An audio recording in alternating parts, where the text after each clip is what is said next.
Your rent has been paid in full by Blackwood Estate. The message appeared on Emily Carter's phone at exactly 6:30 in the morning, glowing cold against the dim light of her tiny apartment.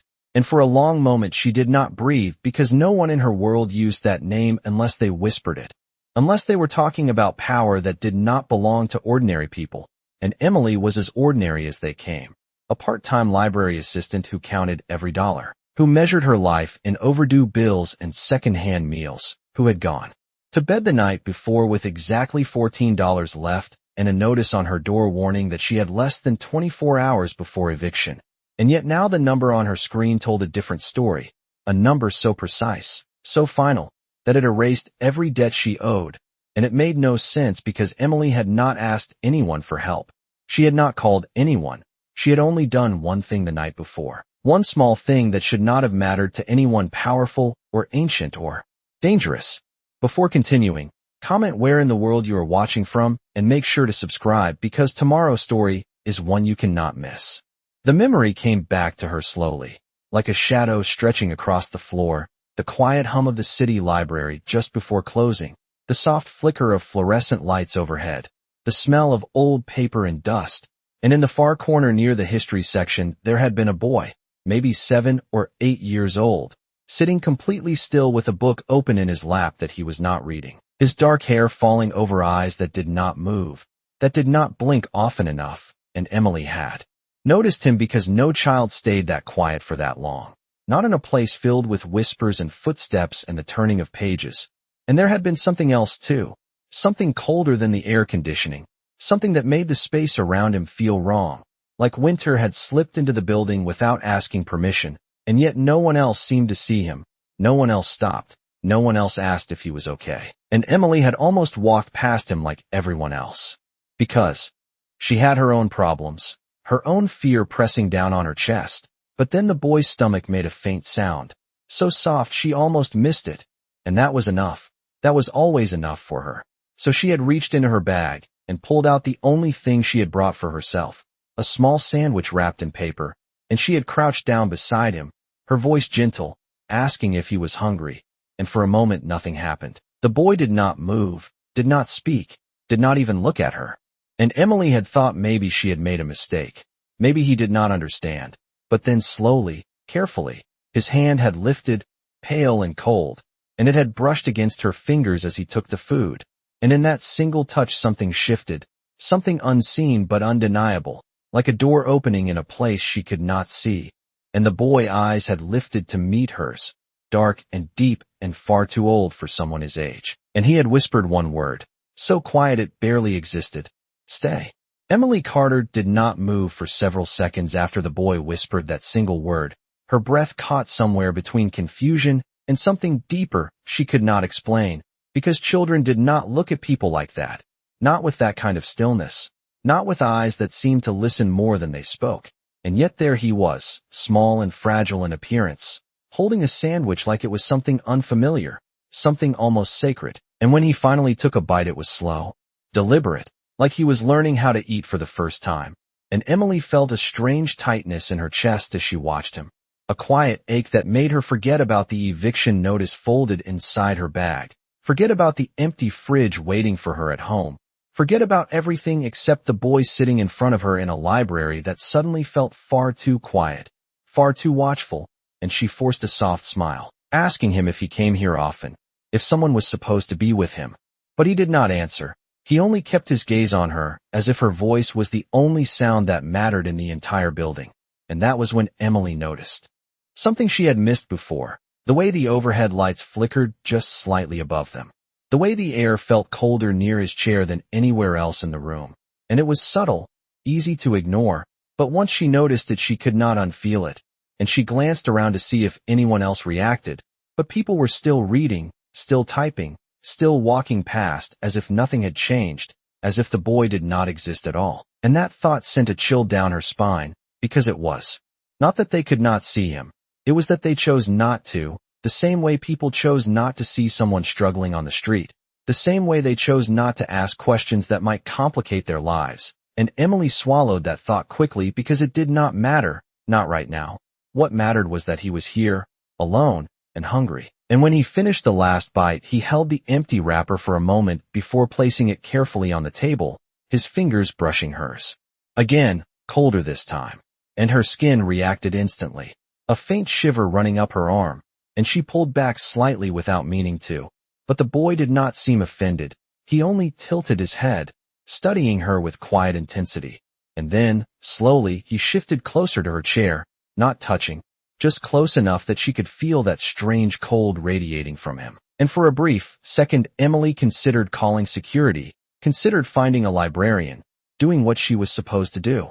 But something stopped her, something instinctive and stubborn, the same part of her that had made her give away her last meal without hesitation, and she stayed, ignoring the faint unease curling in her stomach, ignoring the ticking clock in her head reminding her that she needed to leave soon if she wanted any chance of figuring out her rent situation. And then she heard it, not with her ears at first, but somewhere deeper, the low hum of something powerful approaching, and a moment later it became real, the quiet sound of footsteps that did not match the rhythm of the rest of the building. Too precise, too controlled, and Emily looked up instinctively, her eyes scanning the aisles between bookshelves, but she saw nothing.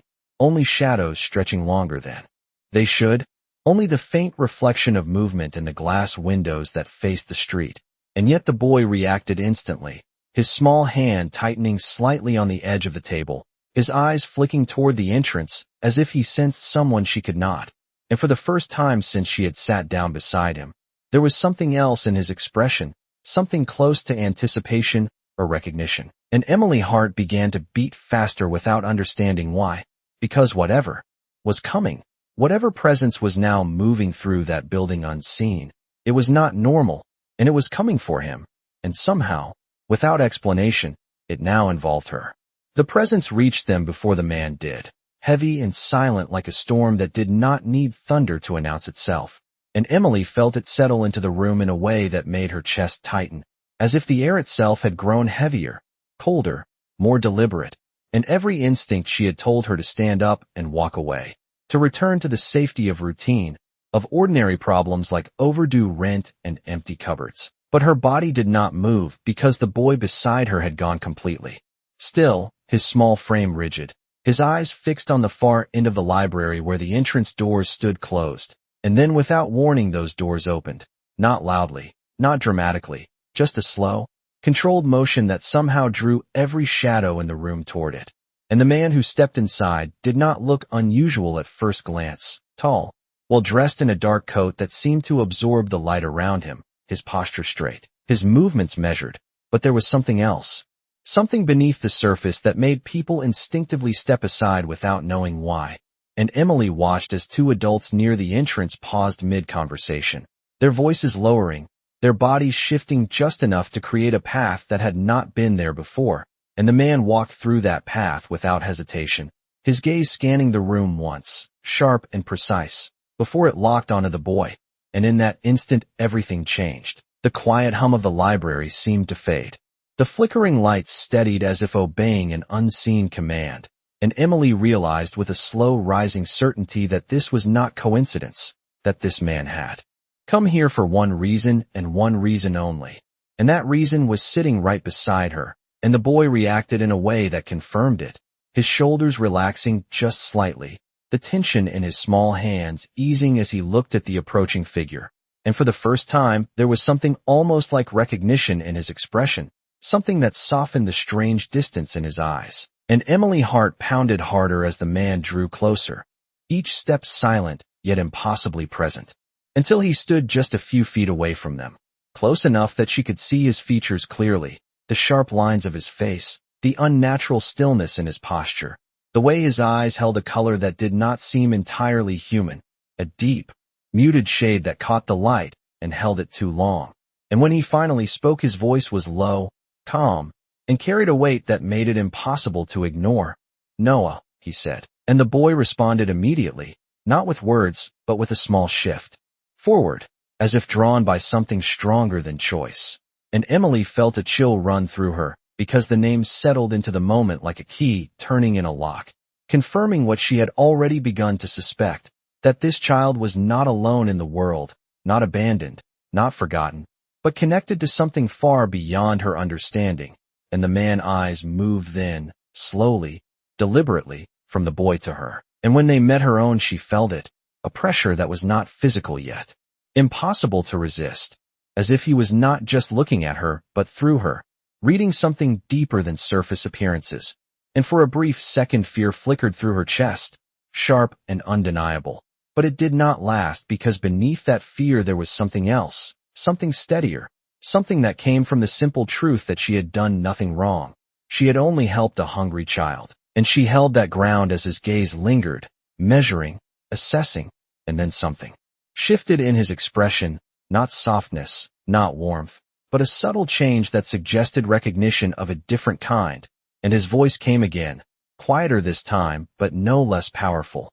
"You stayed," he said, and it was not a question, and Emily swallowed, her fingers curling slightly against the edge of the table as she forced herself to answer. He looked like he needed someone, and the silence that followed was not empty.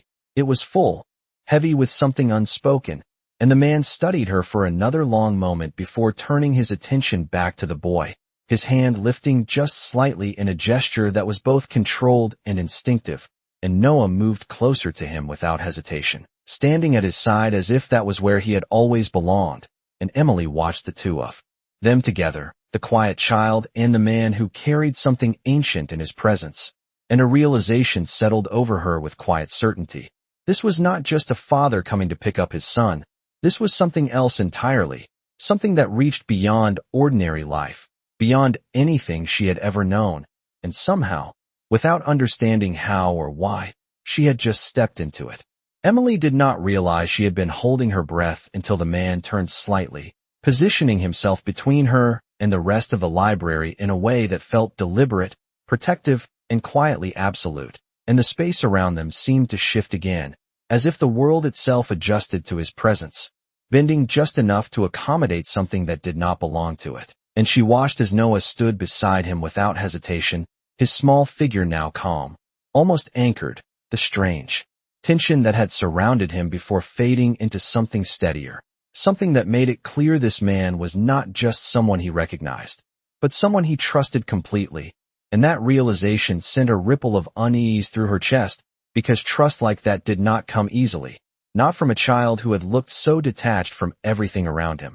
And yet here it was, undeniable and immediate, and the man's gaze returned to her once more, quieter now, less probing but no less intense, as if he had already decided something about her, and was now confirming it.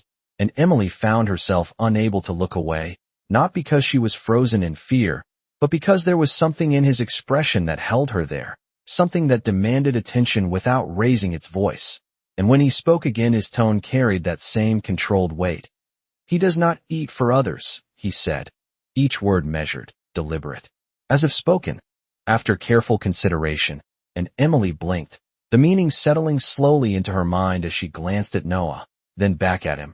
"I did not do anything special," she replied softly, her voice steadier than she felt, and for a brief moment the faintest shift crossed his features, not quite a smile, not quite approval, but something close to acknowledgement, and the silence that followed stretched just long enough to make her aware of everything else again, the distant sound of pages turning, the soft hum of computers, the presence of other people who continued their routines as if nothing unusual was happening just a few feet away. And yet Emily knew, with a certainty she could not explain, that if she stepped outside this moment and asked anyone what they had seen, they would not describe this the way she experienced it. They would not feel the weight of it, the quiet intensity that filled the space. And that thought alone made her pulse quicken, because it meant this was not just strange, it was hidden, contained, controlled in ways she did not understand. And then the man moved, a subtle shift of his posture that seemed to ripple outward, and from somewhere beyond the shelves two figures appeared, not suddenly, not dramatically, but with a precision that made it clear they had been there all along, watching, waiting, their presence now impossible to ignore, dressed in dark clothing that blended into the environment, their expressions neutral, their movements synchronized in a way that spoke of discipline and purpose, and Emily instinctively leaned back slightly, her senses sharpening as she realized she was no longer alone with just a father and his son, She was standing in the center of something organized, something controlled, something that had layers she could not see. And the man did not look at the two figures, did not acknowledge them with words, but they responded anyway, stepping closer just enough to signal readiness without intruding. And Emily felt the shift in power immediately, the subtle but undeniable change that turned this quiet encounter into something far more serious. And her mind raced, trying to understand what was happening, trying to place it within the limits of logic she knew. But nothing fit. Nothing explained the way the air felt, the way the boy had reacted, the way this man commanded attention without effort. And yet through all of it one truth remained steady. She had given a child food. She had stayed when she could have walked away. And whatever this was, whatever world she had brushed against without meaning to, it had begun with that simple choice. And the man seemed to understand that, his gaze softening just enough to lose its edge as he spoke once more, quieter now, almost reflective. "Kindness is rare where I come from," he said. And something in the way he said it made Emily realize he was not speaking about distance, not about a place she could find on a map, but about something older, something deeper. And before she could respond, before she could ask the questions forming in her mind, Noah's hand moved, small fingers wrapping gently around the man's coat, a silent gesture that shifted his attention instantly. And for a brief second, just a fraction of a moment, Emily saw it, the change in him, the way the cold control gave way to something else, something protective, something that made the room feel less dangerous and more defined. And it was gone almost as quickly as it appeared, replaced by that same composed stillness. But it was enough to tell her that whatever he was, whatever world he came from, the boy mattered more than anything else. And that truth settled into her chest with quiet weight, because it meant this moment was not over, it was only beginning. Emily could feel it now, not just the presence of the man or the quiet authority in his voice, but something deeper, something woven into the space between them that did not belong to the ordinary world she understood. And it became undeniable the moment Noah's hand tightened slightly against the fabric of his father's coat, and the temperature around them shifted again, sharper this time, more focused, as if the air itself reacted to that small contact, and Emily instinctively rubbed her fingers together, trying to shake off the lingering chill that had settled into her skin since she first touched the boy. But it did not fade. It stayed, a subtle reminder that what she had felt earlier had not been her imagination. And her gaze drifted back to Noah, watching closely now, really watching. And that was when she saw it. The way his breathing was almost too steady, too controlled. The way his eyes tracked movement with a precision that felt older than his small frame. And when he shifted slightly closer to his father, the movement was fluid, silent, more like a glide than a step. And Emily's heart skipped, not out of fear alone, but out of recognition that something about him did not follow the rules she had always taken for granted. And the realization came quietly but firmly, settling into her thoughts with a clarity she could not ignore. This child was not like other children, and the man beside him was not just powerful in the way of wealth or influence. He was something else entirely, something that existed beyond the edges of normal explanation.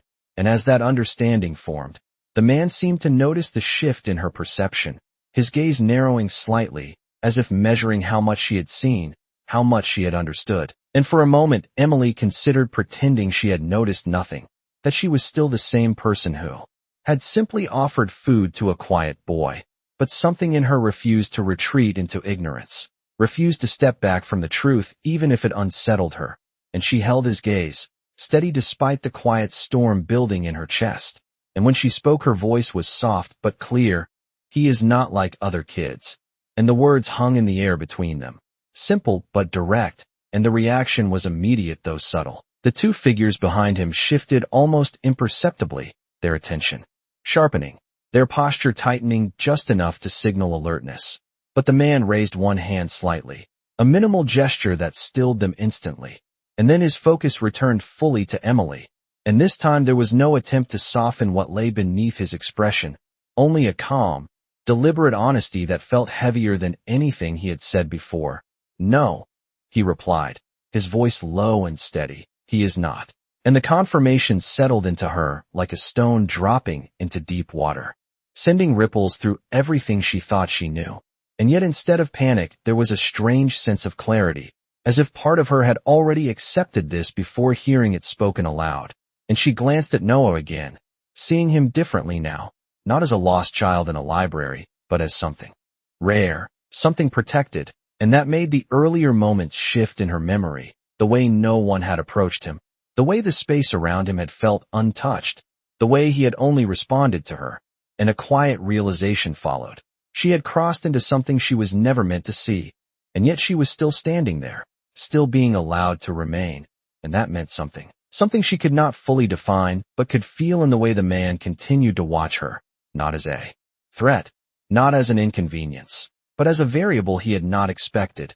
And Noah moved again then, his fingers loosening slightly on the coat as he looked up at his father, his expression calm but intent, and though he did not speak, the silence between them carried meaning, a silent exchange that Emily could sense but not interpret, and the man inclined his head just slightly in response. A gesture so small it might have been missed by anyone not paying attention, but Emily saw it, and she understood enough to know that something had just been decided, and when his gaze returned to her there was a new weight to it, something resolved, something final, and his voice came once more, quieter than before, but carrying an authority that left no room for doubt. "You did more than you realize," he said, and Emily felt the truth of that statement settle into her bones. Because whatever had just been revealed, whatever line she had unknowingly stepped across, there was no going back to the version of her life that had existed before this moment. And somewhere deep inside she knew, this was only the beginning. The silence that followed his words did not feel empty. It felt watched, measured, as if the very walls of the library had become aware of what had just been spoken, and Emily sensed it before she saw it, the subtle tightening of the two figures behind him. The way their posture shifted from passive observation to quiet readiness, and though they had not moved closer, the space between them and her felt smaller, more controlled, as if invisible lines had been drawn and she now stood inside them. And the realization settled slowly but firmly into her thoughts. This was not a chance encounter that would end when she walked away. This was something that had already been noticed, already been recorded, and the man seemed to confirm it without needing to speak. His gaze drifting briefly past her shoulder, not looking at the people behind him, but acknowledging them in a way that required no words. And one of them stepped forward just enough to be seen more clearly, his expression neutral, his eyes sharp, scanning Emily not with curiosity, but with purpose, as if committing every detail of her presence to memory, and she felt a flicker of unease at that. A quiet instinct warning her that this level of attention was not something ordinary people received without consequence. And her fingers tightened slightly against the edge of the table as she forced herself to remain still, to not step back, to not show the fear that tried to rise in her chest. And the man returned his full attention to her, his voice calm, but carrying an unmistakable edge of command. "You should not have been able to reach him," he said, and the statement hung between them like a line drawn in stone, not an accusation, not a question, but a fact that demanded acknowledgement, and Emily blinked, the meaning of his words settling slowly into place. "I just gave him food," she replied, her voice quieter now, more cautious, and for a moment the man said nothing, his eyes studying her with an intensity that felt almost surgical, as if he was searching for something beneath the surface of her answer, something hidden, something she herself might not even know existed. And behind him the two figures exchanged the smallest glance, a silent communication that carried weight, and then one of them spoke, his tone low, controlled. "No one else has succeeded," and the words sent a chill through Emily that had nothing to do with the cold air around them. Because the implication was clear, this had been attempted before, by others, by people who likely had more knowledge, more power, more reason to succeed. And yet they had failed, and she had not, and the man lifted his hand slightly again, silencing the speaker without turning, his focus never leaving her. "He has not responded in months," he continued, his voice steady, but there was something beneath it now, something quieter, something that carried the faintest trace of something human, something that did not belong to the controlled presence he maintained, and Emily felt that shift, recognized it even if she could not name it. And it grounded her just enough to speak again. "He was hungry," she said simply, and for a brief moment the world seemed to pause, the weight of her words settling into the space between them, because they were so ordinary, so simple, and yet they contradicted everything the man and his people seemed to believe. And Noah moved slightly then, his hand slipping from the coat to rest against the man's arm. A small, quiet gesture, and the man stilled completely, the effect immediate and absolute. And Emily saw it clearly now, the way everything else faded in that moment, the way the presence around him sharpened and focused entirely on the child. And when he spoke again his voice had changed, just enough to be noticed, softer, lower. "Noah," he said, and the boy looked up at him, his expression calm but attentive, and something passed between them, silent but unmistakable, and the man exhaled slowly, a controlled release that seemed to carry more weight than the movement suggested. And when his gaze returned to Emily, there was no longer just calculation in it. There was decision. "We will speak again," he said, and the certainty in his tone made it clear that this was not a possibility. It was an inevitability. And before Emily could respond, before she could ask what that meant or how it would happen, the two figures behind him shifted once more, moving with precise coordination, and the space around them began to change, the invisible lines tightening, the moment closing in on itself. And Emily felt it, the quiet but undeniable sense that whatever protection or neutrality had allowed her to stand here was ending, that something larger was now moving into place. And Noah glanced at her one last time, his dark eyes steady, and though he said nothing, the memory of that single word he had spoken earlier echoed in her mind. And then he turned back to his father.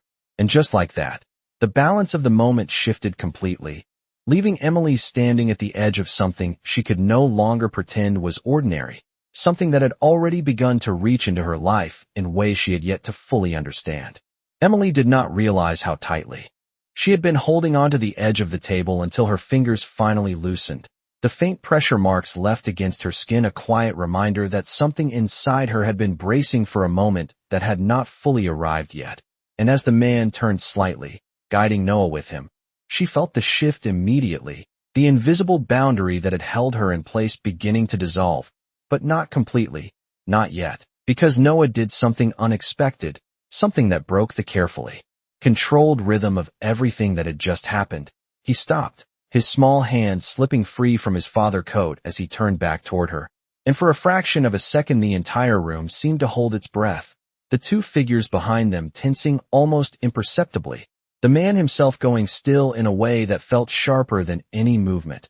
And Emily felt it, that change, that sudden tightening of attention, as if this single action carried weight far beyond what it should have. And Noah looked at her, not with the distant calm he had shown before, but with something more focused, more intentional, and slowly, carefully, he took a step back toward her, closing the small distance that had opened between them. And Emily's heart skipped, confusion and something softer mixing together as she instinctively leaned forward just slightly, not enough to reach for him, but enough to meet him where he was. And then it happened, so quietly it almost felt unreal. Noah's hand lifted and touched her sleeve, not pulling, not gripping, just resting there for a brief moment, and the contact sent a subtle warmth through her arm that replaced the cold she had felt before. And it was different this time, not sharp, not unsettling, but steady, grounding. And Emily blinked in surprise as the sensation settled into her, because it did not feel like something unnatural, it felt like something deeply human. And Noah's eyes held hers as he spoke again, his voice still soft, still barely above a whisper, but clearer now, more certain. "Stay," he repeated, and the word carried more meaning than it had before, more weight, and Emily felt it settle into her chest like a quiet echo. And for a moment she forgot everything else, the strange man, the silent figures, the unnatural stillness of the room, all of it faded in the face of that simple request. And she almost answered, almost told him that she would, that she could, that she was not going anywhere. But before the words could form, the man moved, not abruptly, not forcefully, but with a precision that made it clear this moment was no longer hers to respond to, his hand resting gently but firmly on Noah's shoulder, guiding him back with a quiet authority that did not need to be spoken aloud. And Noah did not resist, he allowed himself to be drawn back to his father's side. But his gaze did not leave Emily. Not until the very last second, and the man's eyes flicked to her once more. And this time there was no mistaking it. Something had changed, not just in his perception of her, but in the situation itself, in the balance of whatever this was. And he spoke, his voice lower now, carrying a note of finality that settled into the space between them. "He does not ask that of anyone," he said, and Emily felt the truth of that statement without needing explanation, because the way Noah had looked at her, the way he had reached for her, it had not been random, it had not been casual, it had meant something rare enough to draw attention from whatever world this man belonged to. And the two figures behind him shifted again, this time more decisively, as if responding to an unspoken command, and the moment began to close, the air shifting, the quiet weight lifting just enough to signal that whatever had been allowed here was ending. And yet Emily could not shake the feeling that something had already been set into motion, something that would not simply disappear when they walked away. And Noah finally turned, his small form aligning once more with his father's presence. And together they moved, not hurried, not delayed, but with a certainty that felt absolute. And as they stepped away, Emily remained where she was, her thoughts still catching up to what had just happened, her heart still holding onto the echo of that single word. And she realized, slowly but unmistakably, that this was not just a moment she would remember. This was a moment that would return, that would follow her, because whatever connection had formed in that brief contact had not ended when he let go. It had only just begun. Emily remained seated long after they left, her hands resting on the table as if the moment had not fully released her yet. And for several seconds, she simply stared at the empty space where Noah had been, trying to make sense of the quiet that followed, because it felt wrong, too normal, too ordinary compared to what had just happened. And slowly the sounds of the library returned, the soft turning of pages, the low hum of conversation, the distant tapping of keyboards, all of it filling the space again as if nothing unusual had ever occurred. And that was when the first voice broke through, sharp and impatient. "Miss Carter, are you planning to stay there all night?" And Emily blinked, turning slightly to see Mrs. Dawson, the evening supervisor, standing a few feet away with her arms crossed, and a look that carried more irritation than concern. And Emily straightened instinctively, the weight of reality pressing back in as she pushed herself to her feet. "Sorry, I was just finishing up," she said, her voice steady despite the lingering echo in her chest. And Mrs. Dawson glanced at the table, at the empty wrapper, at the chair that had once held a quiet boy no one else seemed to remember, and her expression tightened slightly. "You are not supposed to be eating in the reading area. You know the rules," she said. And Emily hesitated for a fraction of a second before nodding, because explaining what had actually happened would sound impossible, and more importantly, it would sound unnecessary to someone who had not felt what she had felt. And she gathered the wrapper quickly, her movements efficient, trying to settle back into the routine she understood. But something felt off, something small but persistent, and as she turned to walk back toward the front desk she noticed it. The way two people sitting nearby glanced at her, not with curiosity, not with recognition, but with the faintest trace of disapproval, as if she had broken a rule she was not aware of. And that feeling followed her, subtle but steady, as she moved through the aisles, past shelves she had walked 100 times before, until she reached the counter and began organizing returned books with hands that moved automatically while her mind stayed somewhere else entirely, replaying the moment over and over again. The way Noah had looked at her, the way he had spoken, the way the man had watched her as if she had stepped into something she was not meant to touch. And the questions came faster now, sharper, more insistent. But they had no answers, only fragments, only impressions that refused to settle into anything logical. And then something else shifted, something external this time, a change in the air that she could not ignore. And she looked up instinctively, scanning the entrance again, but it was empty, the doors closed, the glass reflecting only the dim light of the street outside. And yet the feeling remained, that quiet awareness of being observed, not directly, not openly, but from somewhere just beyond her reach. And her grip tightened slightly on the stack of books in front of her as she tried to shake it off, telling herself it was just her imagination, just the after effect of a strange encounter that had unsettled her more than she wanted to admit. And for a moment it worked, the routine pulling her back in, The simple act of checking in books and arranging them on the cart grounding her in something familiar. But it did not last, because a few minutes later a man approached the desk, not unusual in itself. But there was something about the way he moved that made her attention sharpen, something controlled, deliberate, and when he spoke his voice was calm, polite, but carried an edge she recognized instantly. "Miss Carter," he said, and Emily froze, her name landing with quiet precision, and she looked up slowly, her pulse quickening as she met his gaze. And though his face was unfamiliar, there was no mistaking what he represented, the same quiet authority, the same controlled presence she had felt earlier, and her breath caught slightly as he continued. "We would prefer it if you did not discuss what happened tonight," he said, and the words were simple, almost reasonable, but the weight behind them made it clear this was not a suggestion, and Emily swallowed, her mind racing as she tried to process how quickly things had escalated, how something that had started with a simple act of kindness had now turned into this, into attention, into expectation, into something she could not easily walk away from. And the man watched her carefully, as if waiting for her response, as if measuring her reaction just as the other one had done before. And Emily felt that same quiet resistance rise inside her again, that same refusal to shrink back, and she nodded slowly, her voice steady despite the tension building in her chest. "I was not planning to," she said, and the man studied her for a moment longer before giving a small nod, a gesture that carried acknowledgement but not approval, and then he turned and walked away, disappearing into the normal flow of the library as if he had never been there at all, leaving Emily standing behind the desk with the unmistakable realization that whatever this was, whatever world she had stepped into, it was not done with her yet, not even close. Emily did not leave the library right away, even after her shift ended and the lights dimmed slightly to signal closing time, because something inside her resisted stepping back into a world that suddenly felt too small, too ordinary compared to what she had just experienced, and yet she knew she had to, because her life was still waiting for her outside those doors, the unpaid bills, the eviction notice, the uncertainty that had defined every day leading up to this one.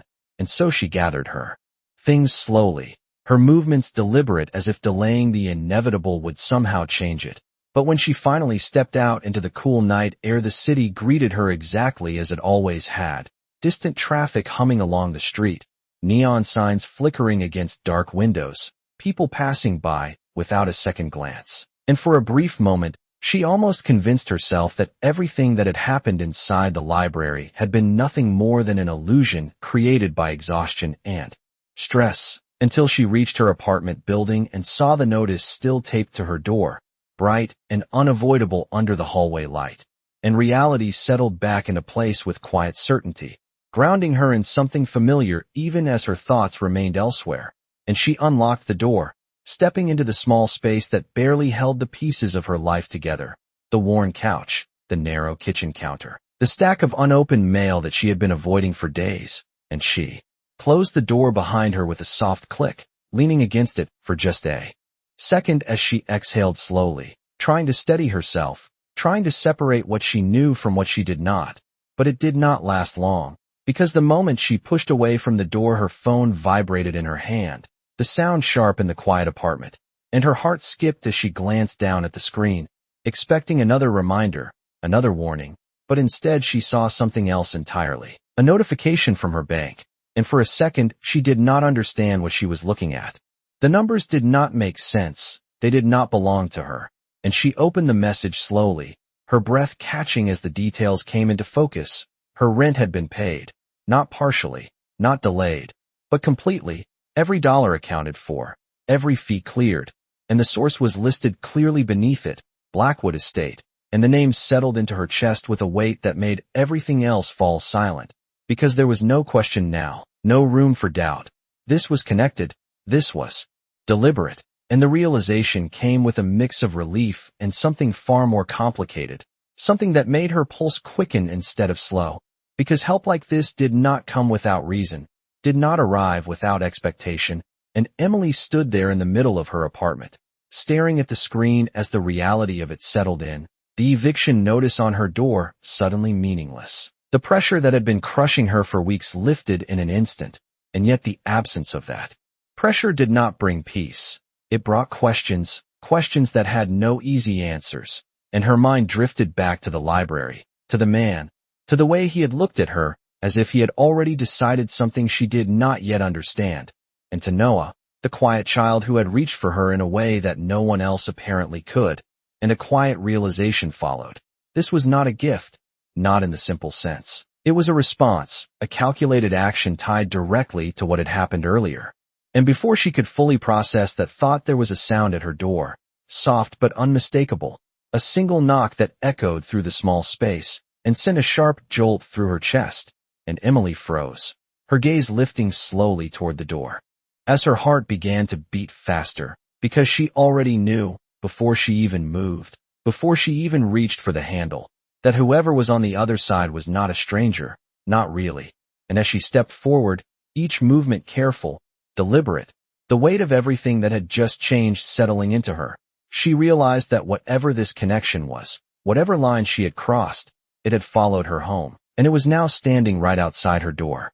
Emily's hand hovered over the doorknob for a fraction of a second longer than necessary, her breath shallow as the quiet weight of the moment pressed in around her, and every instinct told her to be cautious, to step back, to pretend she was not home, but that instinct was already too late, because whatever stood on the other side of that door had followed her here with intention, not chance, and slowly she turned the handle, the soft click echoing louder than it should have in the stillness of her apartment.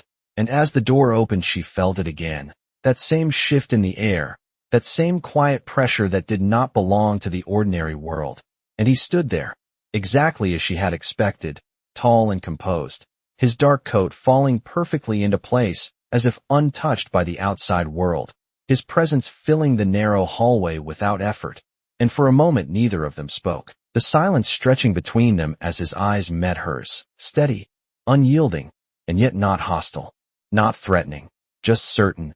And Emily swallowed, forcing her voice to remain calm even as her pulse quickened. "You found me," she said, and it was not a question, because there was no doubt left, and the faintest shift crossed his expression, not quite amusement, not quite acknowledgement, but something that suggested the statement did not surprise him. "There are very few places you could be," he replied, his voice low, controlled, carrying that same quiet authority that made every word feel deliberate. And Emily stepped back instinctively, not in fear but in acceptance, creating space for him to enter, and he did, crossing the threshold with a smooth, measured step that made the small apartment feel even smaller, more contained, and she closed the door behind him, the sound sealing the moment in a way that made her heart beat just a little faster, and for a second she did not know what to say, what to ask, because there were too many questions and none of them felt large enough to match the reality of what was happening. But he seemed to understand that, his gaze moving briefly around the room, taking in every detail with a glance that was too precise to be casual, before returning to her. And when he spoke again, his tone had shifted slightly, not softer, but more direct. "Your situation has been resolved," he said, and Emily let out a small breath she had not realized she was holding, the confirmation grounding the surreal into something tangible. "I saw," she replied, her voice steady now. "Thank you." And the words felt insufficient the moment they left her mouth, because what he had done was not small, not something that could be dismissed with simple gratitude, and yet it was the only response she had. And he regarded her for a moment longer, as if weighing that response, before speaking again. "It was not a gift," he said, and the clarity in his voice cut through any lingering uncertainty, and Emily nodded slowly, because she had already understood that, already felt it in the way everything had unfolded. "I figured," she said quietly, and for the first time there was the slightest pause in him, a fraction of a moment where his expression shifted just enough to acknowledge her understanding, and then he stepped closer, not invading, not aggressive, but closing the distance with a purpose that made the space between them feel more defined, more intentional. "My son," he continued, his voice lowering just slightly, "has not responded to anyone in a very long time." And Emily felt that weight again, that quiet gravity behind his words, and she held his gaze, listening carefully. "He spoke to you," he said, and it was not framed as a question because he already knew the answer, and Emily nodded, her mind replaying the moment, the quiet word, the way it had settled into her. "Yes," she said, and the room seemed to still around them, the air sharpening in a way that made every detail more vivid, more present, and he watched her closely, as if measuring not just her words but her reaction to them. And then, slowly, deliberately, he spoke again. "That changes things." And the statement carried a weight that was impossible to ignore, and Emily felt it settle into her chest. Because whatever those changes were, they would not be small, they would not be simple, and she drew in a slow breath, steadying herself as she asked the question that had been forming since the moment she saw his name on her phone. "What does that mean for me?" she said, her voice calm but firm, and for a moment he said nothing, his gaze holding hers with that same quiet intensity, and then he answered, his tone clear, absolute, leaving no room for doubt. "It means," he said, "you are no longer outside of this." And the words landed with a finality that made everything else fall away, and Emily understood, in that instant, that whatever line she had crossed, whatever world she had touched, there was no stepping back from it now, because it had already reached into her life, already begun to change it, and it was not finished with her yet. Emily did not look away after he said it, even though every instinct told her she should, because there was something in his voice that demanded acknowledgement, not fear, not submission, but understanding, and she felt it settle into her chest with a quiet weight.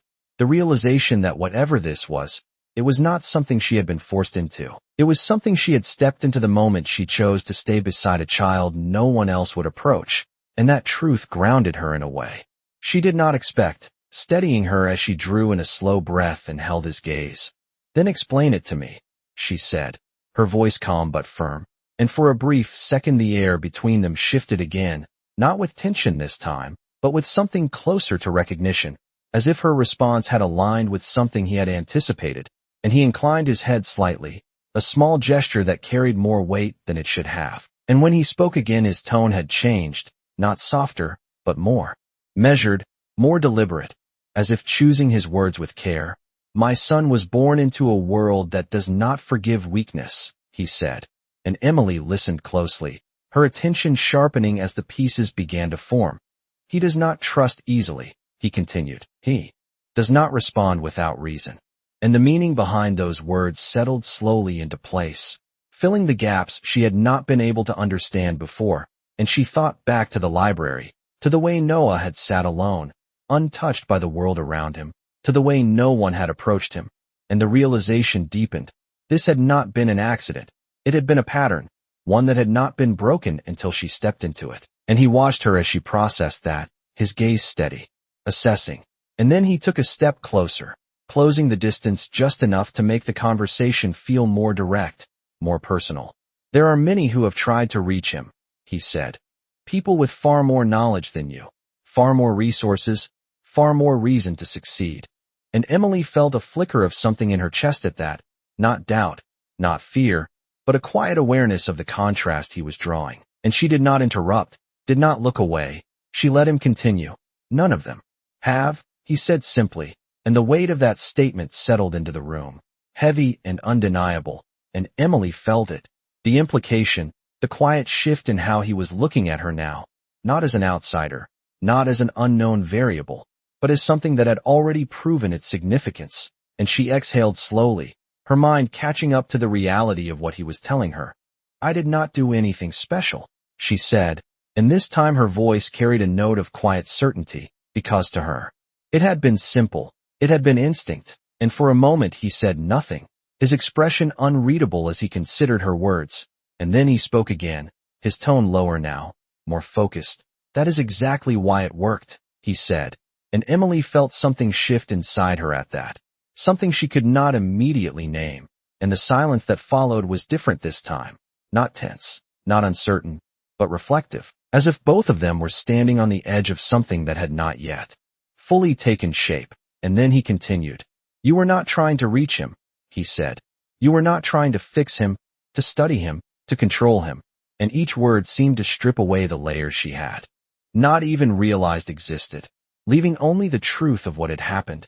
And Emily felt it, the clarity of it, the simplicity of it, and she nodded slowly, because he was right. She had not thought about any of that. She had only seen a child who needed help, and that had been enough, and his gaze softened just slightly at her reaction, not in warmth, not in kindness, but in acknowledgement. And then his voice took on that same quiet authority again, the tone that left no room for misunderstanding.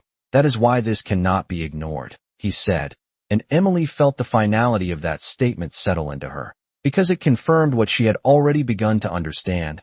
This was not a moment that would fade. This was a turning point, and she drew in another breath, steadying herself as she asked the question that had been forming since he began speaking. "So what happens now?" she said. And this time there was no hesitation in his response, no pause for consideration, only a clear, direct answer that carried the full weight of everything he had revealed. "Now," he said, "you come with me." And the words hung in the air between them, simple, undeniable, and Emily felt her pulse quicken, not out of fear alone, but out of the recognition that this was the moment, the point where everything would shift from something she had experienced to something she would have to choose. And for a brief second she stood there, the quiet of her apartment pressing in around her, the life she had known still within reach behind her, and something entirely different waiting in front of her, and she realized that whatever decision she made next would not just change her situation, it would change everything. Emily did not answer him right away, not because she was afraid, but because she understood the weight of what he had just asked, and for the first time since he stepped into her apartment, she looked away, her gaze drifting across the small space that had defined her life for so long. The worn couch, the chipped kitchen counter, the stack of unopened bills that no longer mattered, and it struck her then, how quiet everything felt, how small it all seemed compared to the world he had just revealed to her, and she let that silence stretch, not as hesitation, but as acknowledgement, because this was not a decision she could make without understanding what she was leaving behind, and what she was stepping into. And when she finally looked back at him, her expression had changed, not uncertain, not overwhelmed, but focused, grounded in a way that matched his own presence. "If I go with you," she said slowly, her voice steady, "what happens to me?" And the question was simple, but it carried everything that mattered, and he did not look away, did not soften. He met it directly, as if he had expected it. "You will not be harmed," he said, his tone clear, absolute. And while the words were reassuring, they were not comforting, not in the way most people would mean them, because they did not promise safety in the way she understood it. They promised something else, something more controlled, more deliberate, and Emily noticed that. She felt the difference, and yet it did not push her back, it pulled her forward. Because it confirmed what she had already sensed, that this world operated on rules she did not yet know, and she would have to learn them if she stepped inside it. And she nodded slightly, absorbing that, before asking the question that mattered even more, the one that had been at the center of everything since the library. "And Noah," she said, his name quiet but firm, and for the first time there was a pause in him that felt different, not calculated, not measured, but something closer to personal. And when he answered, his voice carried that same subtle shift. "He will be there," he said, and that was all. No explanation, no elaboration, but it was enough, because Emily understood what he was telling her, that this was not about her alone. It never had been. It was about the connection that had formed between her and the child, the one thing that had changed everything. And she exhaled slowly, the tension in her shoulders easing just slightly as the pieces settled into place. And for a brief moment she closed her eyes, not to escape, but to steady herself, to take one final breath in the life she had known. And when she opened them again, there was no hesitation left, only clarity, and she stepped forward, not far, just enough to close the distance between them in a way that felt intentional, and she met his gaze fully. "I will go," she said, and the words felt heavier than anything she had spoken before, not because they were forced, but because they carried the full weight of the choice she was making. And the moment they left her mouth, something shifted, not in the room, not in the air, but in him, a subtle change that was easy to miss if she had not been watching closely. The way his posture adjusted just slightly, the way his gaze settled with a new kind of certainty, as if something had aligned exactly as it was meant to. And he inclined his head once, a gesture of acknowledgement that felt almost formal, almost ancient, and then he turned, moving toward the door with the same controlled precision he had shown since the beginning, and Emily followed without needing to be told, her steps quiet but steady, and as she reached the threshold she paused for just a second, her hand brushing lightly against the doorframe, grounding herself in one final point of familiarity, before stepping out into the hallway. And the moment she did, the world seemed to shift again, the air cooler, sharper, the space around her more defined, and she realized with quiet certainty that this was no longer her world in the way it had been before, that she had crossed into something else entirely. And as the door closed behind her with a soft, final sound, she did not look back, because she already knew there was nothing left behind that could pull her away from what was waiting ahead. The car did not make a sound as it carried them through the city, its movement so smooth it felt disconnected from the road beneath it. And Emily sat in the back seat beside the man who had changed everything in a single night, her hands resting quietly in her lap as she watched the familiar streets pass by and slowly fade into something unfamiliar, the lights growing fewer, the buildings taller, the silence deeper, until the city itself seemed to step back and make room for what lay ahead. And when the gates appeared, they did not open with noise or spectacle. They simply parted, as if they had been waiting, and the estate beyond them stretched farther than she could see, a structure of dark stone and quiet power that felt less like a home and more like something ancient, something that had existed long before she had ever taken her first breath. And when the car came to a stop, the door opened before she could reach for it, and she stepped out into air that felt colder, cleaner, sharper, and for a brief moment she hesitated, not in doubt, but in awareness, because this was the point where everything she had chosen became real. And then she moved forward, following him inside without needing to be told, and the interior was exactly what she expected and nothing like it at the same time, vast, silent, illuminated by soft light that revealed polished floors and high ceilings that seemed to stretch endlessly upward, and yet none of it felt empty. It felt watched, alive in a way she could not explain. And then she saw him, Noah, standing at the far end of the hall as if he had been waiting, his small figure still and calm, his eyes fixed on her. The moment she stepped inside, and something in her chest shifted instantly, the tension she had carried easing without her realizing it. And she took a step toward him, then another, and this time there was no hesitation, no uncertainty, because whatever this connection was, it was real. It had already proven itself, and Noah responded in the same quiet way he always had, moving toward her without fear, without doubt. And when he reached her, he stopped just within arm reach, his gaze steady as he lifted his hand again, the same small gesture that had changed everything. And Emily did not hesitate this time. She reached back, her fingers brushing his, and the contact was immediate, not cold, not unsettling, but steady, warm in a way that grounded both of them in the moment. And for the first time since she had met him, Noah's expression softened completely, the distance in his eyes fading into something unmistakably present. And he spoke, clearer now than before, his voice still quiet but no longer fragile. "You came," he said, and Emily felt a small smile form despite everything, despite the weight of where she stood and what it meant, because in that moment nothing else mattered.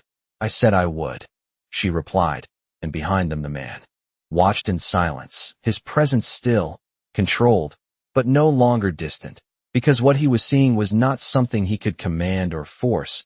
It was something that had formed on its own, something that had chosen to exist, and that truth settled into the room with quiet finality. And after a moment he stepped forward, not interrupting, not separating them, but joining them in a way that felt different from before, less distant, more defined, and his voice came, low and steady, carrying the weight of both authority and something deeper, something quieter. "Then you will stay," he said, and this time it was not a demand.